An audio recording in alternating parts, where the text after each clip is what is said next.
¿Cómo te hiciste escritor? Pues bueno, Santiago, la historia comienza de pronto cuando yo tenía como unos 7, 8 años.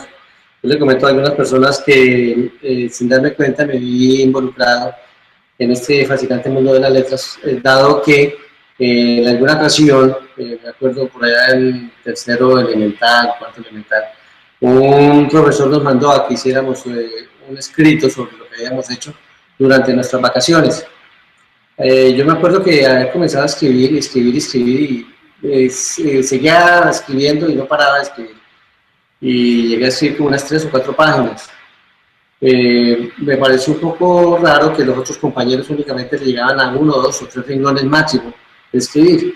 Entonces, cuando él vio todo lo que yo había escrito, me dijo, "Hombre, pero entonces, ¿a dónde iría este señor? Viajaría por todo el mundo para haber escrito tantas cosas". Y curiosamente era el único que no había salido de vacaciones, todos los otros habían salido. Entonces ahí fue donde me di cuenta de que había algo. Muy bien, muy bien. Bueno, ¿y qué habías hecho esas vacaciones entonces? Cuéntame.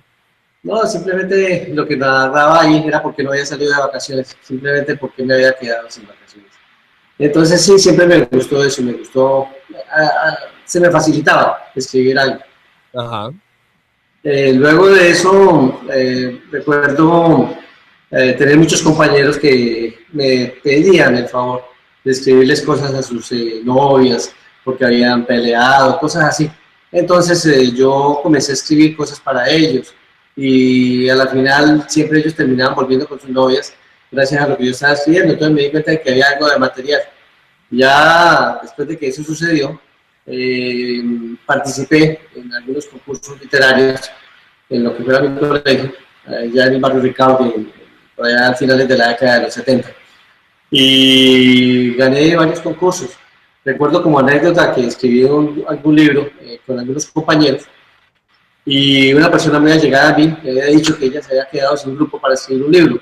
Entonces yo le dije que yo le podía hacer el libro, que yo lo podía escribir. Lo escribí en un par de días. Ella se encargó de hacerlo físico y de entregarlo. La cuestión fue que con uno de los cuentos ocupé el primer puesto y con el otro ocupé el segundo puesto. Pero desafortunadamente para mí, yo fui el que menos notas sacó porque aparecía en 2 grupos. Entonces la persona pensaba que yo había de pronto plagiado o me había metido en 2 grupos para querer saber. Ese fue de pronto los primeros comienzos, los primeros pininos por el mundo de las letras. Ben, yo quiero que hablemos 2 segundos sobre eso que me cuentas tú de haber sido el escritor de cartas de amor de tus amigos. ¿Qué sacaste de ahí? ¿Qué se aprende? ¿Cómo se escribe una carta de amor para una persona a la que uno no quiere? O no quiere tanto, pues, porque una persona a la que uno aprecia. Bueno, básicamente se tiene que volver uno, sin quererlo, un poquito chismoso, con base a lo que la gente le quiere decir a uno. Entonces, cuando la persona me decía, yo necesito escribir esto, yo le decía, bueno, pero venga acá, ¿qué fue lo que pasó? Comencemos desde el principio. ¿A qué? ¿Por qué se llegó al problema? Entonces las personas comenzaron a comentarme y comenzaron a relajarse, a echarme una historia completa. Entonces yo veía todo lo que había sucedido, porque yo tenía que utilizar cada uno de los sucesos que se habían presentado para escribir algo que fuera con eso. En los primeros tiempos yo me acuerdo que hacía mucha poesía, era muy poético, hacía rimas, hacía cosas para que la gente se interesara, para que la muchacha se interesara. Y resulta que mucha gente pues cayó como en esa trampa, por decirlo así, porque vieron que les gustaba lo que estaba escribiendo. Y a la final no sé si quedaron enamoradas de la persona o quedaron enamoradas de las letras que escribieron. Hasta ahora no lo sé. No sé si habrán surgido algunos matrimonios a partir de esas cosas. No quiero sentirme culpable. No sé, yo simplemente hice la tarea que me pidieron. Pero pues creo que sí se llegaron a feliz término muchas cosas de esas. Bueno, pero eso de haber sido una especie de Cyrano es un gran comienzo en la literatura, ¿no? Yo creo que sí, todos tenemos nuestras musas para poder escribir. Yo creo que uno siempre necesita algún incentivo, algo espiritual que le haga a uno llenar ese espacio sublime. Para mí siempre yo creo la mujer es esa parte esencial, es esa parte poética que necesita todo escritor para que fluya por sus venas todo lo que quiere escribir. ¿Por qué no estudiaste literatura? Santiago, yo fui muy seguidor de la filosofía, de las letras, por allá en los años 78, 79. me fascinaba esa parte. Pero más que fascinarme ese tipo de vida intelectual, pensaba un poquitico más como con hambre, con el estómago. Es cierto que uno siempre está tratando, exacto, uno siempre está tratando de buscar cómo subsistir.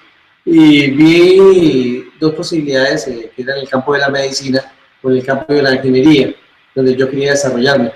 Lo de la literatura en ese momento era un hobby, más que una profesión.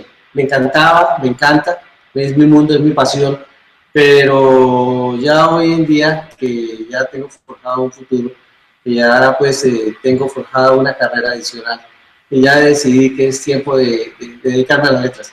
Sigo muy de cerca lo que decía Mario Vargas Llosa, nuestro gran Nobel peruano, de que la literatura no se puede tener como un hobby, como un pasatiempo. La literatura es una carrera, hay que dedicarle sus tiempos y hay que hacerlo de 8 de la mañana a 5 de la tarde, y todos los días.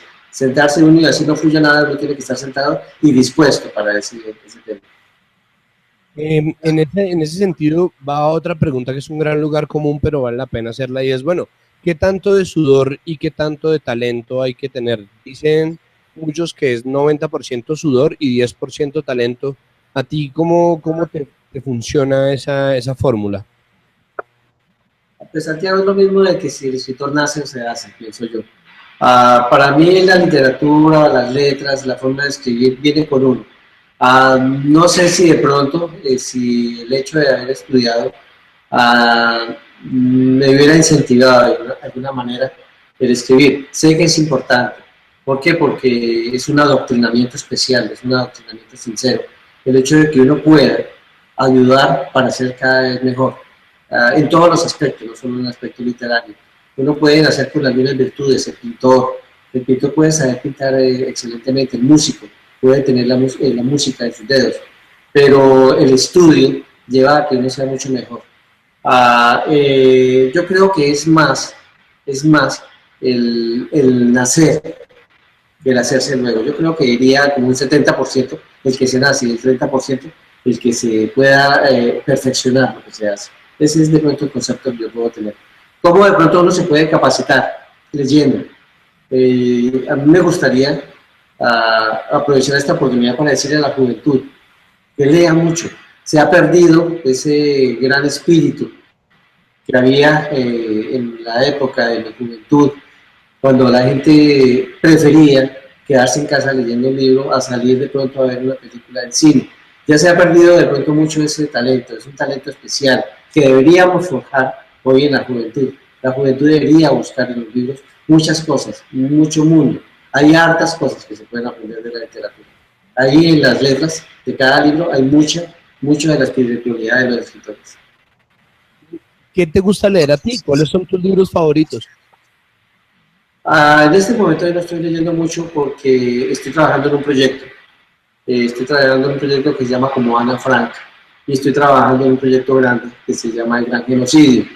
No quiero leer mucho porque siento que cuando leo me puedo dejar influenciar de otras literaturas y yo quiero mantener mi línea, esa línea que me hace a mí único en lo que yo escribo. No quiero de pronto influenciarme de otros literatos, pero sí, en un comienzo me gustó mucho como escribía Mark Twain, como Ernest Hemingway lo hacía, mucha literatura del tipo costumbrista norteamericano, es la literatura que más me gustaba. A nivel colombiano, es indispensable hablar de Gabriel García Márquez, de Fernando Soto Aparicio, ese de pronto de tanto literato que haya, Jorge Isaac, que a pesar de que pues, tengo conocimiento de que no escribió en un solo libro, fue un libro que fue uno de los mejores a nivel romántico y es universal. Ese tipo de literatura, el libro de literatura que cualquier persona toma un libro, lo abre, lee la primera, la segunda página y después ya es imposible dejarlo a un lado. Esa literatura es la que gusta, la que me llama la atención, el suspenso, el drama, el que de pronto uno tenga que pensar un poco más allá sobre qué es lo que viene a continuación, qué es lo que está escrito en la siguiente página, qué es lo que se va a desarrollar. Identificarse uno con cada uno de los personajes, ser uno ese protagonista y vivir en carne propia de lo que la otra persona está sintiendo. Cuando uno ve que de pronto comienza a sentir esas mariposas en el estómago de lo que está sintiendo el protagonista, yo creo que el escritor, el autor, logró su cometido, logró cautivar a ese lector. Eso es lo que tratamos de hacer todo lo que escribimos algunas veces. Marco, ¿qué disfrutas tú? O sea, ¿escribir para ti es placentero o es más catártico? O sea, ¿cómo te lo tomas tú? Yo estoy asumiendo que es placentero para ti porque no es tu carrera. Es decir, porque uno cuando lo hace por pasión siente que lo disfruta, pero también sé de personas a las cuales las atormenta su creatividad en la medida en que son tantas las ideas que muchas veces ni pueden dormir, sí, es tanta la obsesión que se les vuelve un asunto que a veces raya con el masoquismo. ¿Para ti es placentero escribir? Es placentero, es un catarsis, es algo muy especial el poder uno escribir. Lo que sucede es que muchas veces fluyen tantas ideas, es tanto lo que viene que, por decir algo, muchas veces yo he comenzado a escribir 9 de la mañana, 10 de la mañana, comienzo a enfocarme en algo que tengo ya programado, pero cuando me doy cuenta son 2, 3 de la mañana y todavía sigo escribiendo. ¿Por qué? Porque no quiero que se vaya como esa llave de inspiración que se abre y que lo llena uno tiene que aprovechar esos momentos. Esos momentos no están 100% con uno, no están todo el tiempo con uno. Entonces, cuando viene esa inspiración, tiene una inspiración divina, uno tiene que dejarla fluir, porque si no lo hace uno en ese momento, de pronto se puede escapar. Y lo que sucede también, como esas tormentas de ideas que llegan, uno tiene que tratar de tomarlas todas las que más pueden. Muchas veces, cuando uno no aprovecha esa tormenta de ideas que llegan, uno puede pensar de que algo faltó, de que algo falló. Cuando uno termina, cuando uno pone el punto final a una historia, uno dice, hubo algo que me faltó, algo que no escribí, y uno tiene que releer, uno tiene que dejar de cantar esas letras que uno ha escrito y poder mirar si algo faltó, si algo falló. Eso es lo que de pronto yo pienso. Para mí es una pasión, para mí es un catarsis, para mí es algo muy placentero. Escribir es lo mejor.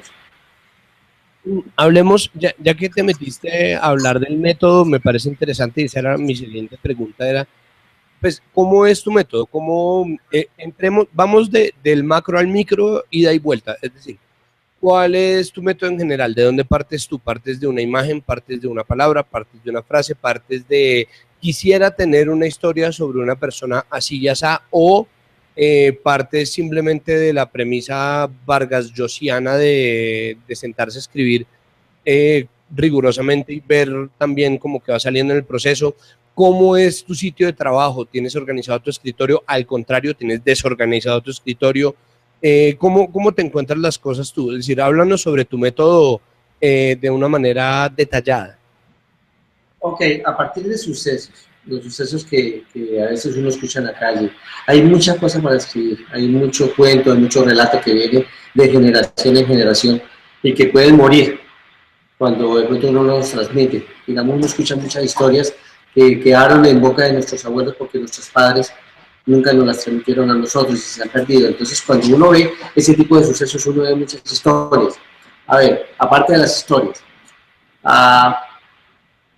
el libro, digamos, El laberinto blanco, fue a través de una realización de algo que sucedió, algo que le sucedió a alguien, algo que, por lo que alguien pasó. Entonces ahí hay una historia y comienza uno a investigar acerca de esa historia, uno comienza a buscar sus personajes, las personas que vivieron eso, que muchas veces esas personas no quieren como desglosar mucho eso porque dicen, lo estoy abriendo como mi vida para que la gente la escuche y me puedo meter en problemas, cosas así. Entonces uno tiene que comenzar a hacer cambios de nombres, cambios de situaciones, enriquecer la historia con cosas que no sucedieron para que sea un poco más amena, para que sea más placentera. Entonces se crea un ambiente, un entorno y comienzo yo a escribir. ¿Cómo lo escribo? El libro yo lo redacto desde el principio hasta el fin. Coloco todos los capítulos que van a llevar y en cada uno fomento qué es lo que yo quiero que vaya en la historia. Es como una película para mí recreada en la mente. Entonces cuando yo tengo todos esos capítulos, capítulo a capítulo, ya lo tengo distribuido, ya sé qué es lo que va a suceder en cada capítulo. Ya después de que yo tengo ese capítulo, de que yo lo tengo escrito, ya comienzo a hablar de los personajes, comienzo a crear esos personajes, comienzo a darle vida a los personajes. ¿Cómo le doy yo vida a un personaje?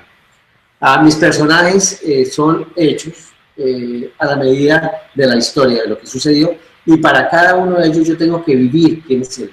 Si, digamos, es un personaje llamado Hernando Montenegro, por decir algo, yo tengo que vivir la vida de Hernando Montenegro, saber cómo se viste, qué piensa, qué le gusta comer, dónde va, qué hace, qué le gusta, qué no le gusta, cómo piensa.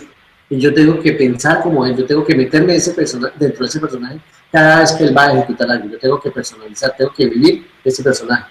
Así de esa misma manera tengo que meterme en cada uno de los personajes que no son protagonistas, pero que hacen un papel de relevancia en cada historia, como una mujer. Tengo que aprender a pensar como piensa una mujer, cosa difícil, pero lo trato de hacer. Entonces, cuando llego y tengo ese compendio de cosas, ya puedo crear la historia, ya puedo desarrollarla, ya puedo darle cosas así. Ahora, otro aspecto de cuando no tengo historias, cuando no tengo una historia en particular, en determinado momento, digamos el caso de transmigración, me levanto yo un día, una mañana, un sábado, y me quedo pensando qué pasaría si una persona se despierta y ha tenido un sueño, ha vivido un sueño que es como una pesadilla, se despierta, timbra su teléfono, abre su teléfono, comienza a mirar qué es lo que está mandando, le llega un video y el video ve la pesadilla que él tuvo la noche anterior y comienza a desarrollarse una serie de circunstancias que la persona no conoce.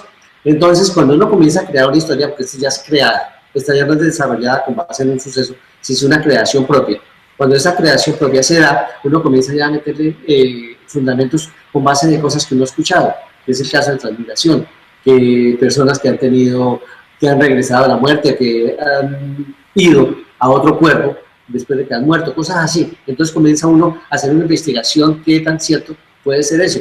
Comienza uno a buscar en el judaísmo, en el budismo, en todas las religiones, hasta en la religión católica, en las religiones cristianas, qué aceptación tiene y qué veracidad puede tener una cosa de esas. Hacen un estudio de acuerdo a lo que decía Sigmund Freud, de acuerdo a lo que decían Ryan Weiss, de todo lo que escribían. Y comenzar, ¿por qué no?, a hacer una regresión hipnótica, una hipnoterapia, y mirar qué tan cierto hay entre una vida y otra. Si es verdad que uno va. Hay gente que dice que va al pasado, otros que van al futuro. Realmente nosotros estamos en el presente, pero simplemente tratamos de buscar cosas así. En cuanto a Scarlett, para finalizar la pregunta, Scarlett es la historia de algo que yo leí. En algún momento yo leí las 50 sombras de Grey, pero me pareció que había cosas que como que no encajaban con la serie de situaciones que estaban presentando. Yo quise escribir algo que fuera un poco diferente. Sí, algo así. Entonces yo quise buscar algo así, algo en lo cual yo pudiera desarrollar. ¿Y cómo lo hice?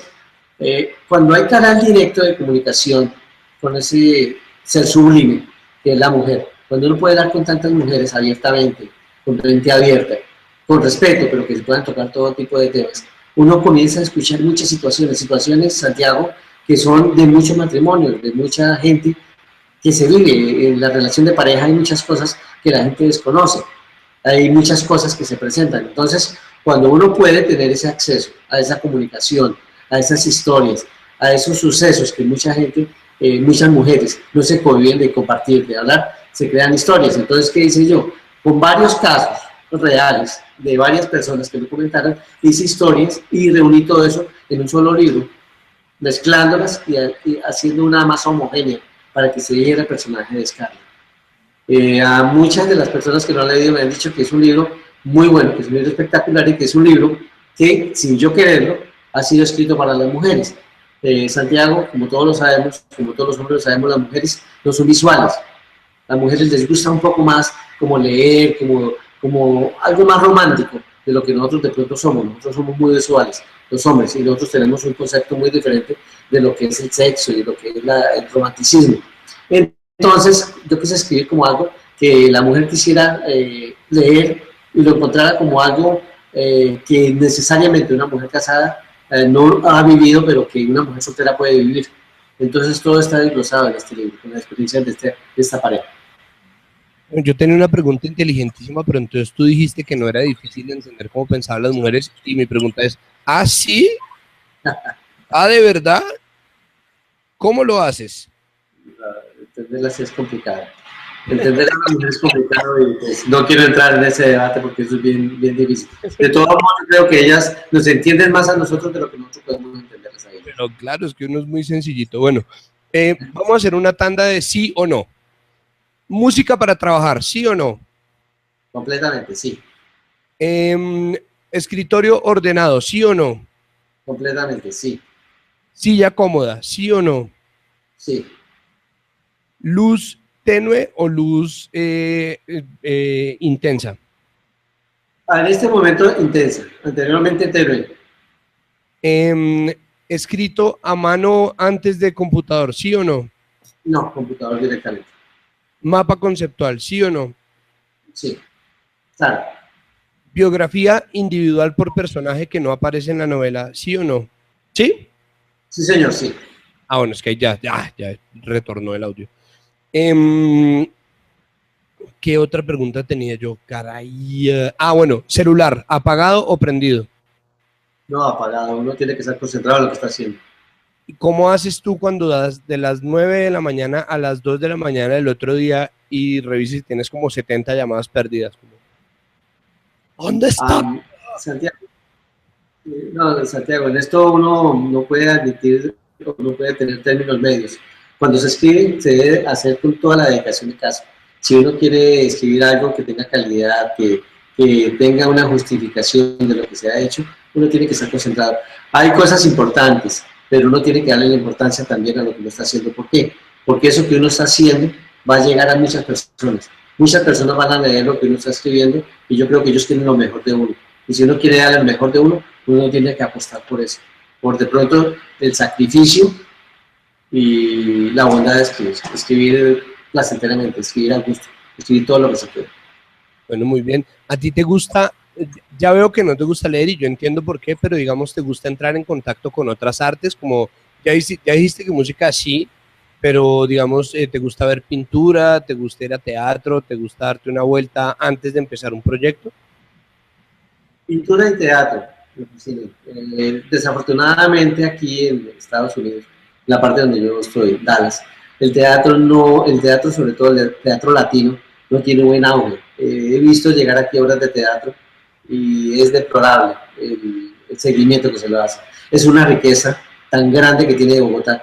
Siento una envidia de la buena porque Bogotá es una cuna cultural por excelencia. Es lo mejor que nos puede haber pasado a los bogotanos ahí. Desafortunadamente no lo hay a todo nivel. Qué bueno sería que pudiera llegar acá. Aquí las obras de teatro que tenemos que ir únicamente están en inglés. Y en el lenguaje de Cervantes, en el lenguaje de pronto de acá, hay una diferencia entre la forma conceptual, como lo hacían ellos, como Shakespeare lo hacía y como lo hacía de pronto Cervantes, pero me inclino a que la parte de teatro que nosotros podemos manejar allá es excelente. La pintura es algo impresionante, yo creo que eso va de la mano junto con la literatura. Es un movimiento que incluso estamos tratando de hacer. Yo estuve recientemente en la Feria Internacional del Libro de Miami y conocí una pintora que acaba de hacer una exposición en Madrid y había hecho una exposición ella misma en Nueva York. Y es tan increíble que ella me decía que da pena, pero la gente no se asocia alrededor de lo que es esta parte de la pintura. Va mucha gente, pero no compra. Y desafortunadamente, pues los artistas viven también de lo que hacen. Y si no tienen un apoyo, sienten que ha sido un fracaso. O sea, pasa algo como lo que pasó con Van Gogh, que fue célebre únicamente hasta después de que murió. Y pues no se trata de eso. El negociar, el tratar de sacar una cuestión como la pintura, yo creo que la gente de pronto lo hace no solamente por amor al arte, sino también porque tienen necesidades, pensando de pronto con el bolsillo. Lástima que de pronto no se fundamente eso a gran escala, pero sí se debería tener en cuenta. No solamente a los pintores, sino a muchos escritores. Santiago, hay mucho talento allá afuera, hay muchos escritores. Yo le decía a alguien que había muchos noveles de literatura por ahí en la calle, tratando de que alguien lea sus libros. Y es triste, porque mucha gente, como lo vi yo en la Feria Internacional del Libro en Miami, mucha gente hace esto con las uñas. Mucha gente va y vende todo lo que no tiene para poder asistir a una feria. Y cuando llegan de pronto sus libros no tienen una buena aceptación o ni siquiera la gente lo ve. Entonces eso desmotiva a algunas personas. Pero entonces todo el mundo les dice, bueno, uno es un escritor y uno lo que tiene que hacer bien es escribir, porque nosotros no somos vendedores de libros. Nosotros lo único que hacemos es escribir. Entonces esa es la parte que de pronto no se asocia con lo que nosotros hacemos. Pero sí, pintura, completamente música, completamente teatro, completamente.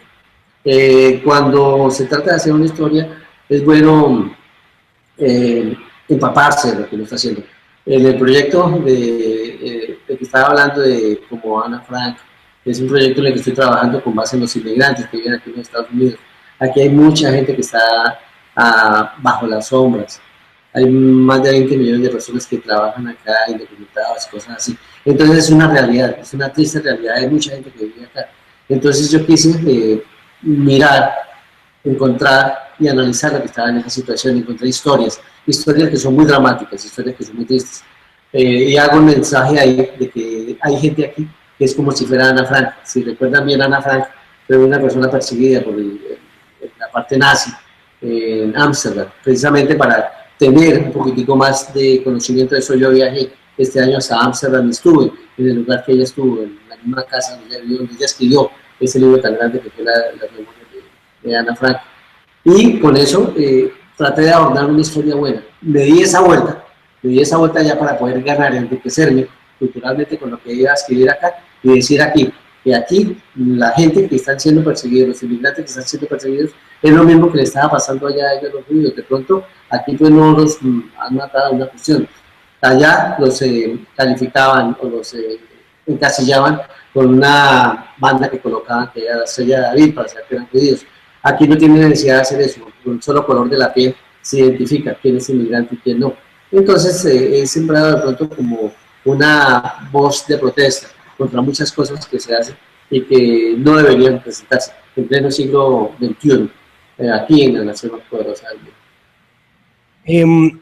Eso me lleva a una pregunta que yo tenía escondida, que no aparece en el cuestionario que yo envié antes y que la tenía un poco guardada como una puñaleta, pero me alegra que tú la menciones. Te quería preguntar sobre el compromiso político, porque eso es algo que es un debate igual al interior como en los procesos creativos, la gente que dice sí o no a comprometerse políticamente. Yo veo que sí, pero al mismo tiempo es algo que para mí resulta muy ambiguo en tus libros, tal vez en Laberinto Blanco no, pero sí en los otros dos. ¿Cómo es tu relación con la política? Y no me refiero yo a la política partidista, proselitista, sino a la vida política, a eso que está pasando, los inmigrantes, los ilegales, pues ya en Estados Unidos, pues el bipartidismo. ¿Cómo es tu relación en general con la política? Es de respeto, es de pronto de consenso, es de pronto de mirar si está afectando de alguna forma el desarrollo normal de un proceso como el de que los inmigrantes tengan un espacio propio acá en los Estados Unidos. Estoy muy dado a entrar en debates con las cosas que están pasando, pero no puedo hacer caso omiso, no puedo ser ciego a las cosas que están sucediendo. Por ejemplo, en el gobierno anterior, en el gobierno que tuvo George W. Bush, aquí al interior de los Estados Unidos, la persecución que hubo a nivel de los inmigrantes fue bastante extensa. Tanto así que esto, Santiago, de pronto mucha gente no lo conozca, eso se volvió un negocio de ¿qué? De cárceles. Resulta que aquí cuando una persona estaba siendo deportada, tenía que ir a un centro, aquí al sur de Texas, en un centro penitenciario que se llama Ben Hutto. Y allá, cuando las personas eran encerradas, a la persona que era una instalación que había sido una cárcel, ellos dicen que no es una cárcel, sí era una cárcel.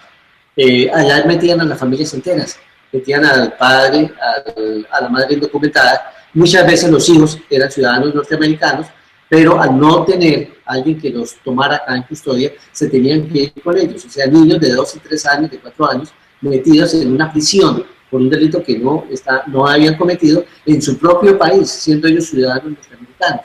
Entonces, por cada uno de ellos estaban pagando $90 diarios. O sea, por una familia de 4 pagaban $360 diarios. ¿Para quién? Para unos copartidistas del señor George W. Bush. Eso no es que quiera ser uno partidista o ir en contra del gobierno, sino por dejar en claro de que aquí se han cometido muchos atropellos contra la gente que viene únicamente a laborar en este país, por gente que viene a hacer aquí las cosas, que viene a hacer el trabajo que nadie más quiere hacer.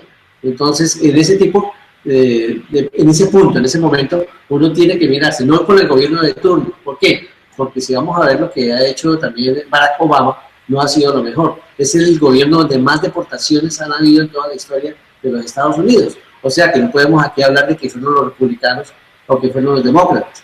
Si vamos a hablar de pronto en la parte de Clinton, el gobierno Clinton fue muy amable, fue muy abierto, fue muy bueno con la gente que llegó, pero era demócrata y no tenía nada que ver con la parte republicana. Si vamos a hablar de Ronald Reagan, vamos al caso contrario, pero esa fue la última amnistía que se dio en 1986. O sea, necesariamente sí tiene uno que correlacionar algo de lo que está sucediendo o lo que ha sucedido con la política interna, que es lo que afecta directamente el fenómeno de la inmigración en los Estados Unidos. Y yo creo que no solamente en Estados Unidos, yo creo que también en Europa y en muchas comunidades suramericanas. Bueno, pasemos a hablar. Bueno, no, mentira, tengo dos preguntas más antes de pasar a hablar de los libros. Que en realidad es como la misma pregunta, y es, ¿qué has aprendido sobre emociones? Es decir, pues yo no sabía que tú escribías cartas de amor para tus amigos, eso por supuesto es un aporte a esta pregunta, pero sí me gustaría saber a través de tus libros qué has aprendido sobre las emociones humanas en general y sobre ti mismo. O sea, ¿qué te has sorprendido de ti mismo escribiendo los libros? Como de pronto darte cuenta de que piensas de una u otra forma, encontrarte con cosas que tenías de pronto represadas. ¿Cómo ha sido como ese proceso de autoconocimiento, pero al mismo tiempo de conocer como a los seres humanos? Y ahora que veo que haces como ese proceso de inmersión o de ir a buscar como hacer trabajo de campo para tus personajes, ¿qué has aprendido? En realidad se aprende mucho. Uno escribe sobre lo que uno ve, sobre lo que uno analiza, sobre lo que pasa en diferentes partes de la sociedad, a todos los niveles. De pronto, una de las sorpresas que yo tuve fue cuando me propuse escribir el libro Scarlet. Scarlet está en mi género erótico. Yo en mi vida me había imaginado que yo podía escribir algo erótico, porque pues, no es mi campo, no es nada de eso, no soy dado a escribir nada erótico, más sin embargo, tenía ese consenso, si puedo escribir algo erótico, sería capaz de que yo puedo realizar algún tema erótico. Entonces conseguí varias personas que me contaran sus historias, que me dijeron sus cosas, entrelacé todo eso y comencé a escribirlo. Pero tiene que vivir uno necesariamente todas las emociones, unas emociones de pronto de un lugar, digamos, en una cama, la sensación de una persona siendo amada.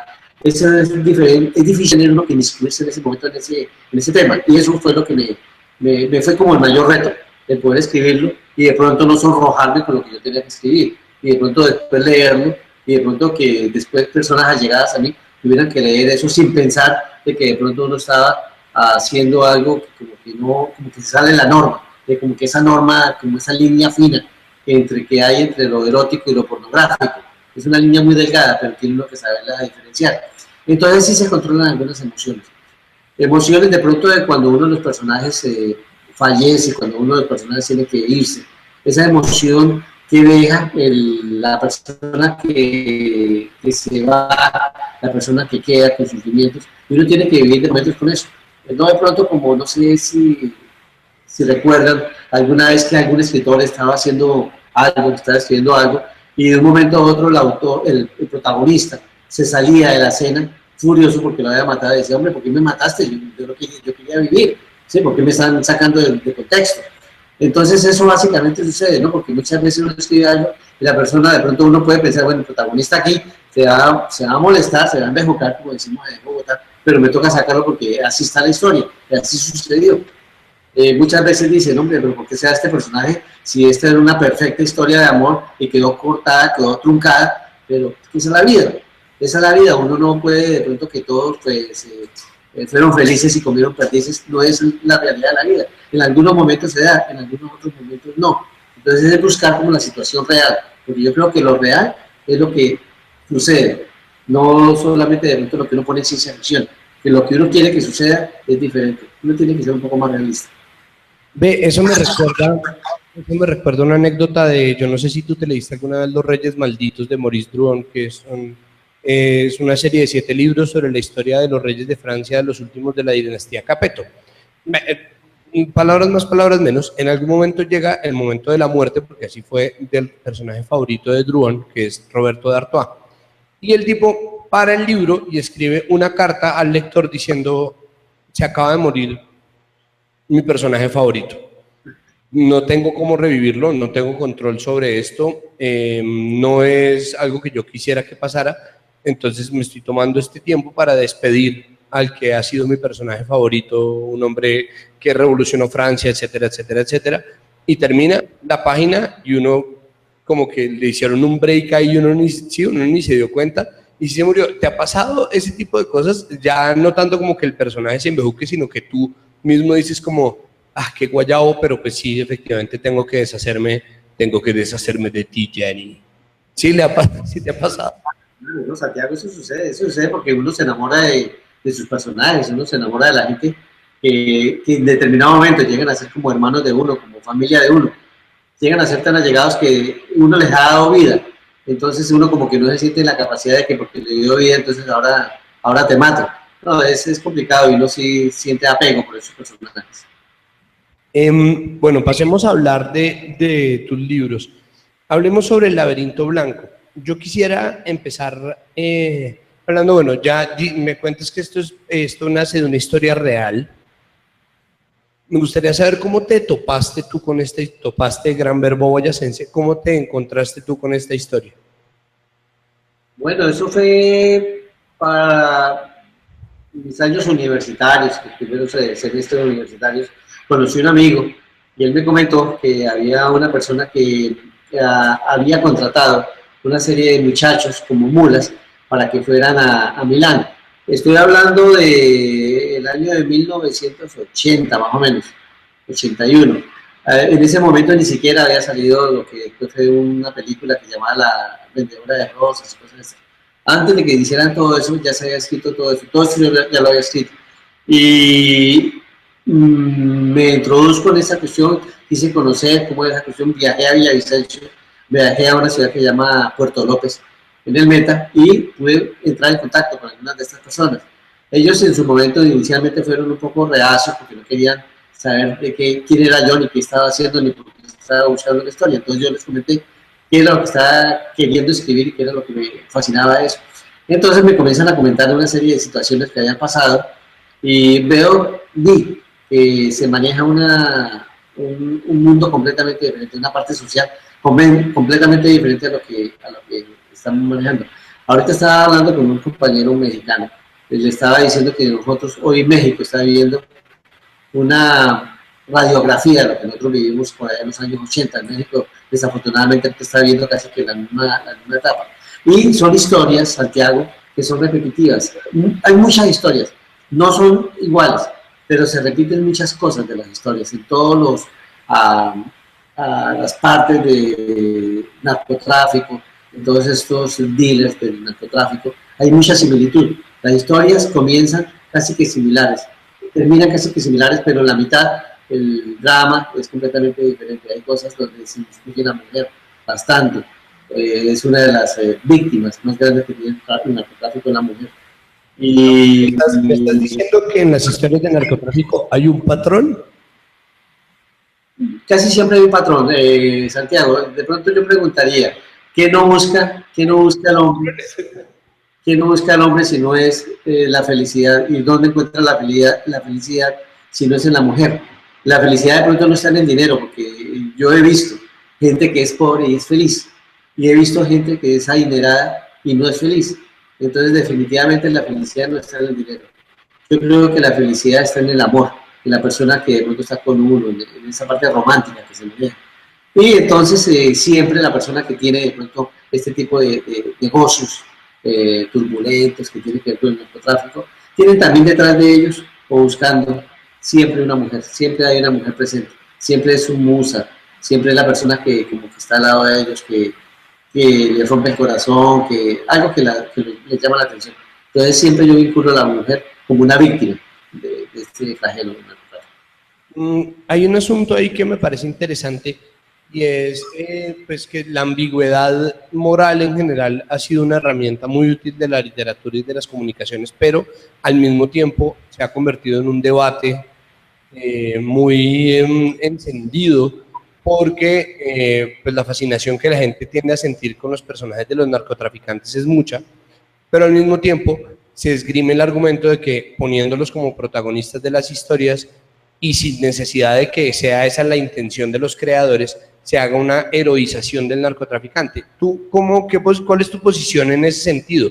Es decir, ¿qué es lo que tú crees que la gente encuentra fascinante de los narcotraficantes, por un lado, y por otro lado, qué tan útil te ha sido como precisamente encontrar ese mecanismo de no tener un mundo en blanco y negro de buenos y malos, sino de gente que tiene unas motivaciones, gente que tiene pues una cabeza y un corazón y un alma que simplemente está persiguiendo lo que tú dices, su objetivo de ser feliz?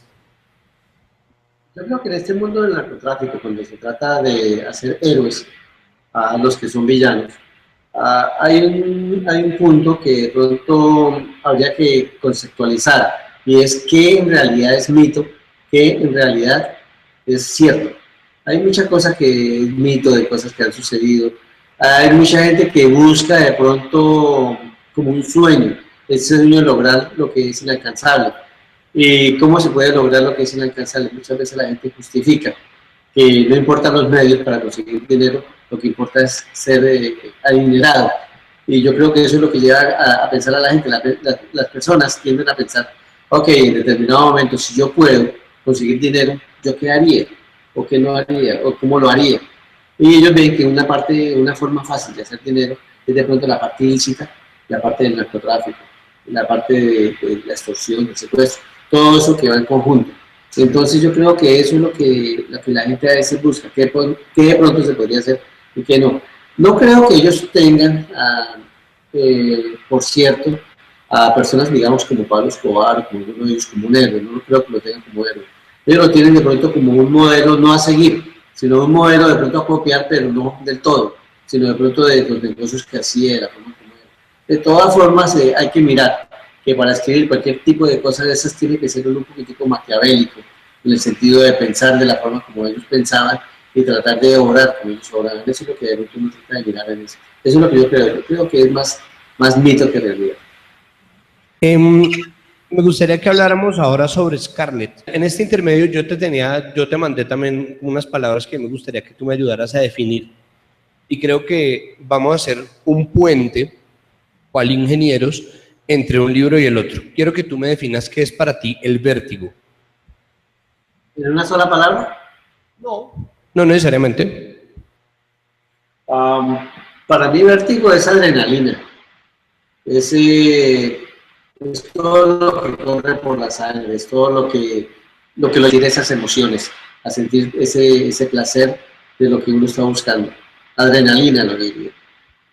Defíneme qué es el placer para ti. El placer tiene que ver con el amor, como llenar el vacío, ese vacío que hay dentro de uno. Ese placer es el que llena, el que puede saturar esa parte que nosotros tenemos muy adentro, muy recóndito dentro de nuestros seres. Defíneme tedio. Tedio, yo lo diría, es el temor a hacer algunas cosas, el temor a lo desconocido, el temor de pronto a que algo nos salga mal. Toda persona que es perfeccionista pienso que puede tener algo de tedio, algo de temor a que las cosas le salgan mal. Yo lo relaciono de esa manera. Ok. Bueno, ahora sí. ¿Cómo haces tú para construir el caldo en el que se cuece la historia de Scarlett? Es decir, ¿cómo haces tú para empezar a armar una relación? ¿Cómo empezaste tú a construir como esa relación entre dos personas? ¿La construiste a partir de qué?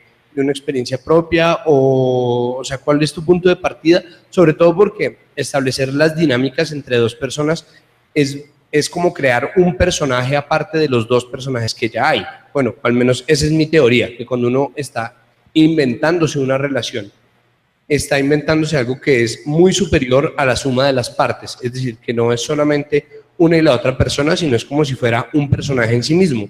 Pero ¿cómo es para ti? ¿Cómo empezaste a construir Scarlett? Para mí fue muy importante poder tener información sobre el despertar sexual de cada una de las protagonistas. En este caso, el despertar sexual de Scarlett, por un lado, y a muchos kilómetros de allá, el despertar sexual de Matthew. Es claro que cada despertar sexual, el de hombre y el de la mujer, es completamente diferente, se da en tiempos diferentes, se da de forma diferente, se vive de una forma diferente. Entonces, el despertar sexual de una mujer era difícil para mí saberlo cómo era si no me llegaba de manera directa por algunas personas. Entonces le pregunté a varias mujeres cómo era el despertar sexual de ellas, cómo vivían ellas esa primera vez, cómo vivían ellos ese entorno mágico que hay después de la pubertad, que es llegando a la adolescencia. Y me encontré con muchos casos similares, con muchos fetichismos, con muchas cosas que de pronto hacían que las mujeres pensaran de una forma como, volvemos a decir, como solo ellas piensan. En el caso del hombre, pues yo creo que es más generalizado. Yo creo que casi todos los hombres estamos marcados como por la misma línea. Entonces no fue difícil encontrar la respuesta entre 2 o 3 personas que me decían, bueno, yo tuve mi despertar sexual de esta manera o de esta otra.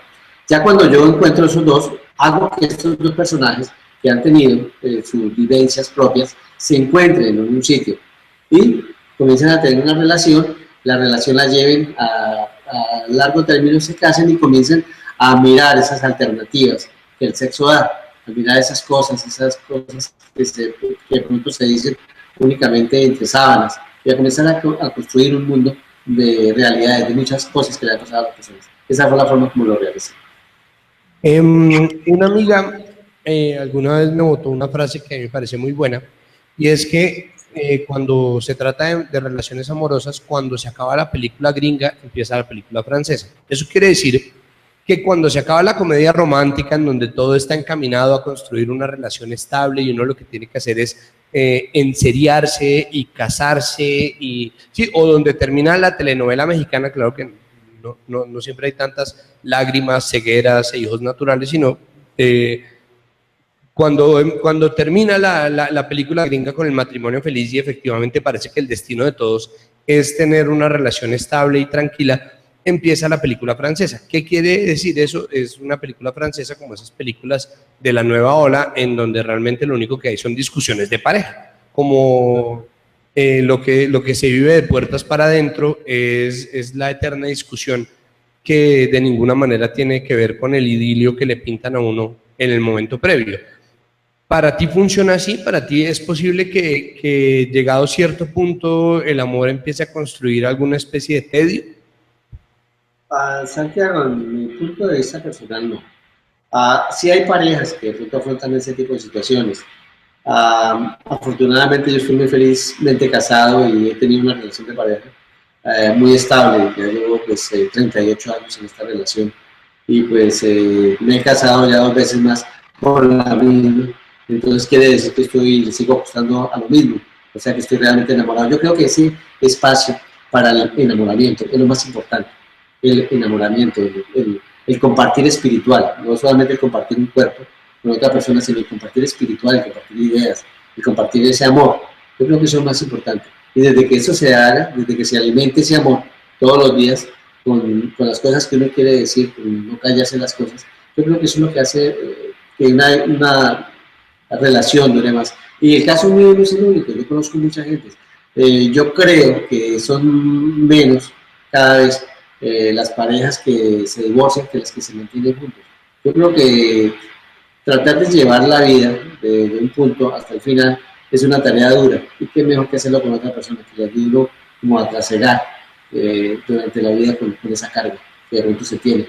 Entonces yo creo que desde que se pueda compartir, se pueda llevar, yo creo que la parte de la película francesa vendría, pero intermitentemente, se presentaría en ocasiones. ¿Por qué? Porque no puedo decir yo que todo es un idilio, que nunca ha habido una discusión, porque las discusiones tienen que haberlas.